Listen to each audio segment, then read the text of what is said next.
As I explained to Mark, I'm actually wearing this outfit because I have a friend who is, I was cheering her up because she's going in for cancer surgery, and I had told her that another friend of mine had a pie party in her efforts to deal with her cancer, and I am not a very good cook, so I decided I would come as lemon meringue, and this was the outfit. And I figured it was a good excuse to play dress up, and Mark was kind enough to take some pictures so I can send them off to Arizona to my colleague. Okay.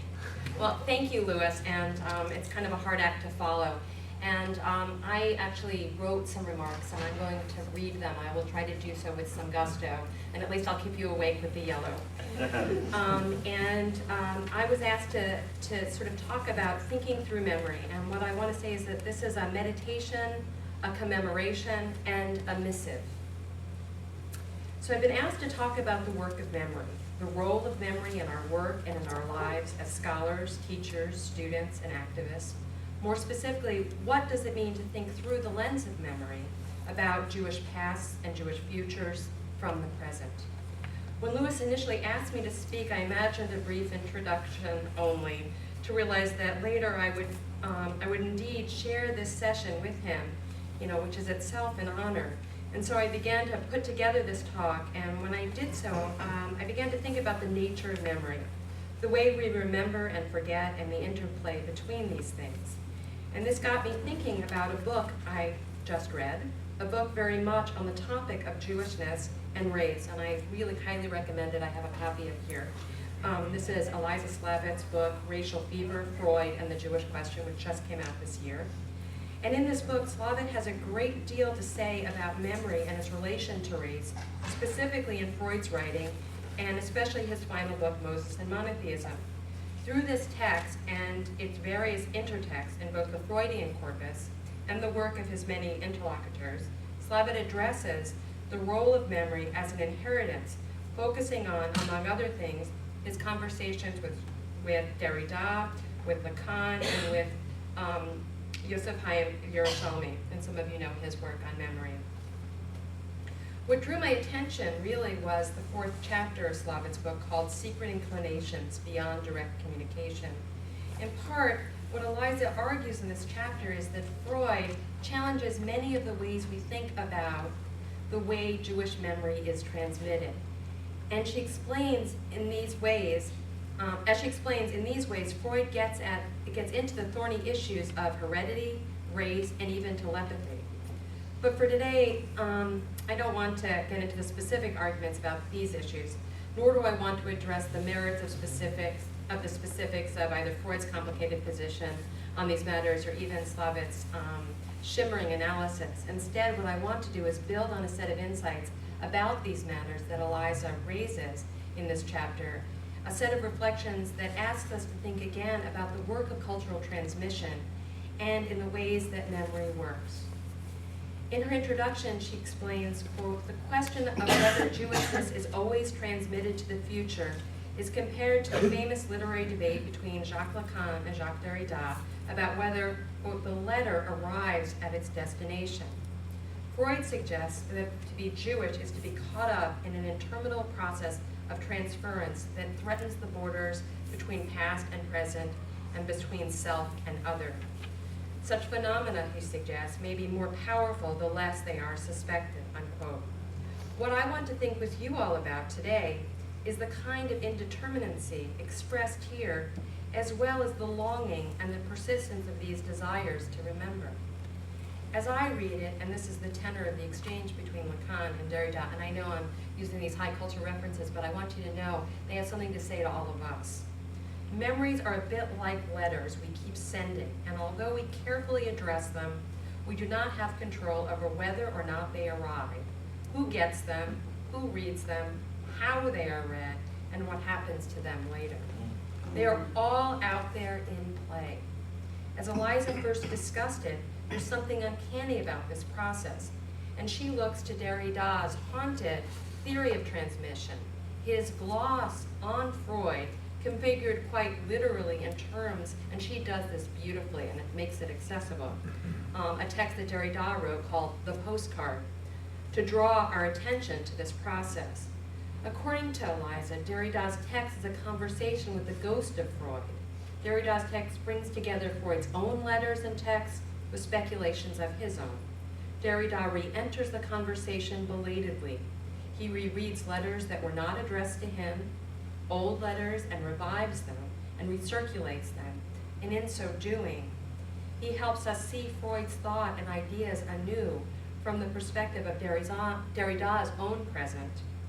And in her text, Levitt, too, adds another layer to this sedimented vision. Her own gloss on both Derrida and Freud get added to this lively and living conversation. In this way, she too reminds us vividly that the story continues, that the text is not closed, that there's more to say. Memory enters the present in strange and unexpected ways, and in so doing, it produces different futures, futures unbeknownst to those who first wrote and read and responded to those initial musings. In this way, the past is remembered, it is reanimated, and in so doing, the past, or memory, helps us imagine new possibilities. Memory and the past help us see what may have always already been present, but just out of our sight. Here, the work of Nicole Lachon and the Center for Afro-Jewish Studies here at Temple come to mind. There have always already been Black Jews, Black Hebrews, and Black Israelites, Karaites, Lemba, Imbo, and other Jews of various colors, and yet many of us in Jewish studies and in the dominant Jewish communities are only beginning to see them, you, us, and to allow this knowledge to revise all that we thought we already knew about Jews, about Jewishness, and about Judaism. Gary Tobin and his memory have helped make this particular revisioning possible. But this work does not in any simple way produce some specific end. We are still learning and seeing what will continue to come from our engagements with these posts, these letters. These letters, like Freud's, continue to circulate in complicated and unpredictable ways. This is the promise of living memory. To more fully explain this process of thinking through the past, I come back to Slavitt's book. She considers the exchange, as I said, between Derrida and Lacan, again, really all about a short story by Edgar Allan Poe, which some of you may know, The Purloined Letter. Again, the exchange and the story, like Derrida's postcard, all fall in on each other. As Levitt explains in the story, an important letter changes hands many times, and while readers understand that the letter is again the exchange and the story, like Derrida's postcard, all fall in on each other. As Levitt explains in the story, an important letter changes hands many times, and while readers understand that the letter is important, we never learn the contents of his letter. For Lacan, the message of this story and its letter is that the letter always arrives at its destination. As Levitt explains, this might mean that wherever the letter is its destination. Derrida is not so sure.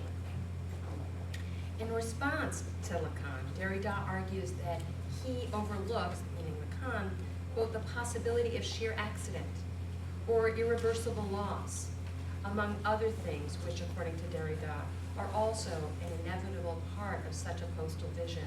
And I know postal has a really bad connotation, so if you'll kind of keep that on the side. The results of this, according to Derrida, include, and I want to say this, forgetting, oblivion, or worse, death and destruction, all of which, quote, drive people to write, send, and save letters. This is, as Levitt reminds us, one form of archive fever, a drive to recall life from dead matter, unquote. So for Derrida, the urgency is that there are no guarantees that the letter will ever arrive at its destination, that it will reach its intended addressee. The hope, perhaps, against hope, is that in the circulation, these posts just might find other readers in other times and other places. To me, this is what memory does. It reverberates, it moves and changes, and in the process of circulating and recirculating, new things come into view. We read and we read again. We see new things again and again. Here I'm reminded of Israeli cultural critic Ariella Azoulay's recent photographic archival work in Israel-Palestine. Azoulay revisits the photographic archive that is both that of the founding of the State of Israel and the story of life before. In revisiting these images, among others, Azoulay revisits what we thought we already knew, what we thought we were seeing and knowing about a quite specific past, and instead she shows us traces of the deeply connected lives of those who inhabited the space of what became Israel-Palestine in 1947, 1948, 1949, 1950, and 1951. Azoulay allows us to see that Muslims and Jews, European and Mizrahi, religious and or secular, Arab Christians and Muslims, and various Christian Europeans all lived lives that were connected and intimate. These interactions are part of the visual archives she re-narrates as she looks again at the images we thought we already knew. And for Azoulay, it is all about addressing and seeing the loss of a more integrated society. It is about life in this place and in this time, and then what came after as a radical disruption, a catastrophe for all who had lived in this or that place.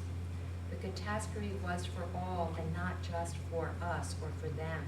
It was a loss of these everyday interactions and encounters, the stuff of ordinary, quotidian life. Before 1948, the boundaries were, as she shows us, less clear, less distinct. We leave her visual archive less sure than we thought we were about who is whom and who belongs where. This is part of what Azoulay's project commemorates. The work brings us to see anew and remember in the process of seeing again. And this too is a form of thinking through memory, again showing how the past is made new in the present, represented, allowing an opening up of our eyes, our vision, here and now. As I thought about these remarks, I decided to send a letter. I wrote to Eliza to talk about these things, to consider with her the ways that our letters do and do not always reach their destinations, or what we imagine might be their destination, their intended readers or audiences. And I came to her with this vision in part because of other postmark pictures, my own musings about photography, photographs recovered, remembered, recirculated. I wrote to her about the resonances between her account of Freud and his uncanny notion of memory and the transmission of knowledge, and my own account of these matters in my book, American Jewish Laws After the Holocaust. Here I had in mind my second chapter, entitled Postmark Pictures, where I offered a meditation of sorts on an enigmatic film that performs these strange workings of memory. Experimental filmmaker Abraham Ravitz's short, non-narrative film, Half-Sister, a film about his mother's other child, his half-sister, whose memory returns with the receipt of a long-forgotten image of this child, mailed to the filmmaker almost 50 years after her death in Auschwitz.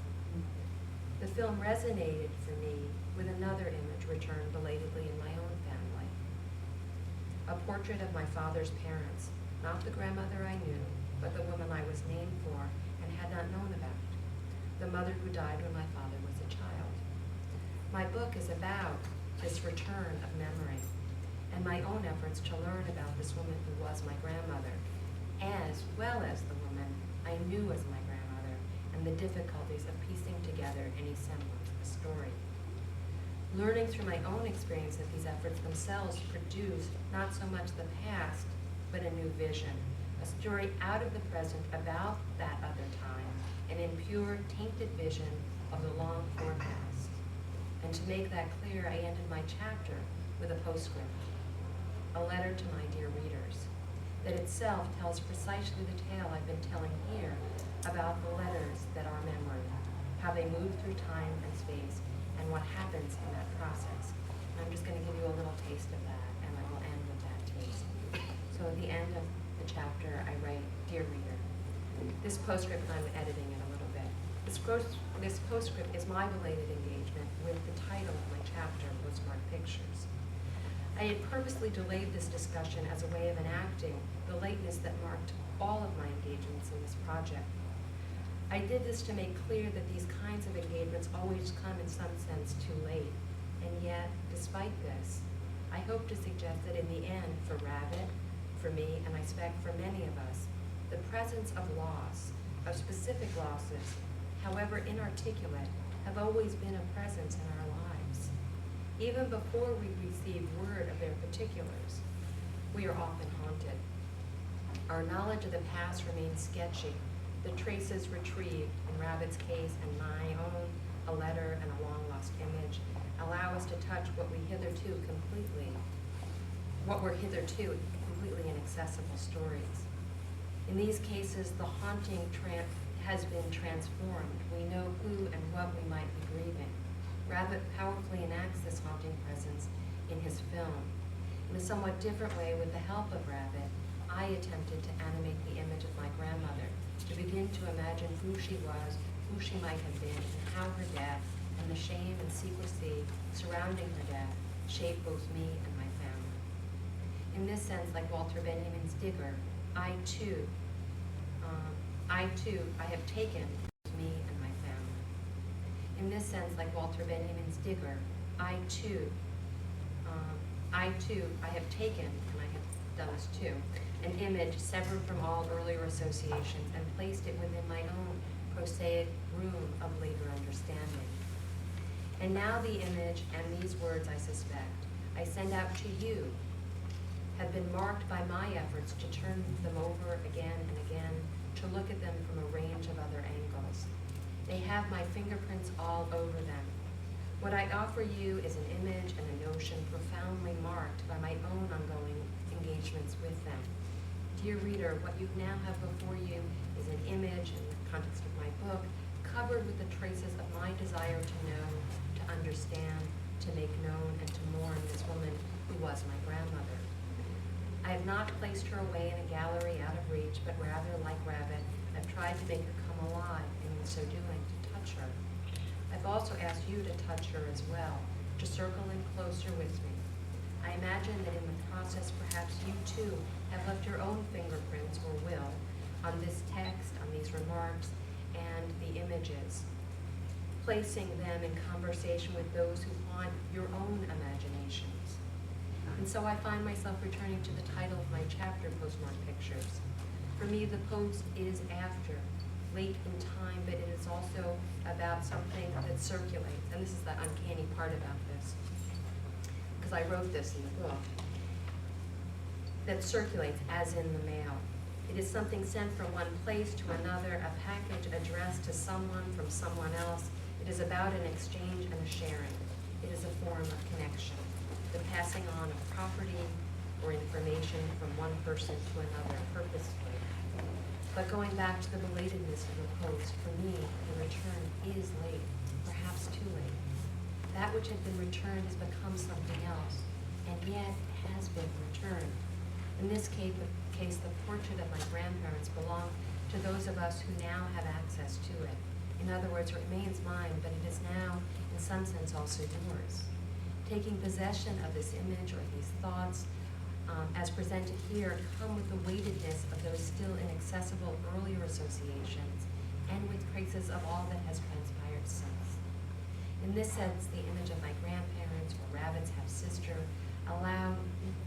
although now clearly signifying loss, once meant something very different that also cannot be forgotten. Despite their mundane, scripted familiarity, for Rabbit and for me, the generic poses of a certain era of studio portraiture hold out the promise that at least at the moment these pictures were taken, those depicted were, in fact, still living their ordinary lives. Lives still filled with the promise, and this is the important part, still filled with the promise of a yet unknown future. It is the loss of that unknown future and its promise that we mourn. The receipt of these visions of a past we did not know allows us to bring to light that which was once hidden. Moreover, the return of these lost pictures helps us draw connections to see ourselves in relation to these various other people. I think these shared relationships also help us realize that there must have been other clues to this person or this unknown past already present in our lives that we had not fully recognized until now. These include certain fascinations, silences, and preoccupations. This recognition is part of the gift of the return. It constitutes the context of a more metaphorical package. It also helps explain why we are so drawn to these pictures and to memories. They make visible that which was hidden, although always already present. As these legacies begin to unravel, it's my hope that other once hidden aspects of these pasts also come to light. Thank you.